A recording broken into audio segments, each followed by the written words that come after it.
మరి రాహుల్ గాంధీ ఎవరి మీద పోరాటం చేస్తున్నాడు అంటే ఇంతకాలం కాంగ్రెస్ పార్టీ అధికారంలో ఉండి వాళ్ళే చేయలేదు, కాంగ్రెస్ పార్టీ మోసం చేసి అమలు చేయలేదు.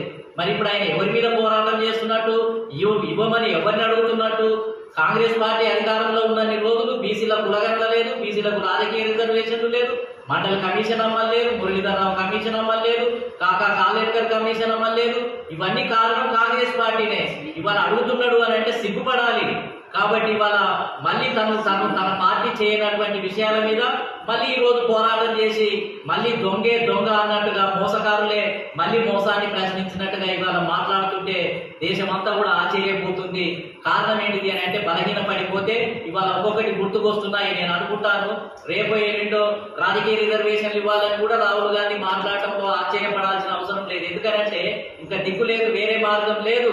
కాబట్టి ఇవాళ అన్ని మాట్లాడతారు. ఇంతకాలం మోసం చేసింది వాళ్ళే, ఇవ్వనటువంటి వాళ్ళే, అన్ని రకాలుగా బానిసలుగా ఉంచింది వాళ్ళే. మొత్తం ఏంటంటే ఇవాళ మళ్ళీ వాళ్ళే సమాజం ముందు మళ్ళీ అభిదేవాదులుగా అవతారాలు ఎత్తుకొని వచ్చి మళ్ళీ ఇవాళ ఏదో ప్రోగ్రెసివ్ గా వాళ్ళే ఏదో బీసీలకు అండదండగా ఉన్నట్టుగా మళ్ళీ ఒక నటన, ఒక యాక్షన్ చేసే ఒక దశ కూడా ఇవాళ దేశంలో ప్రారంభమైంది.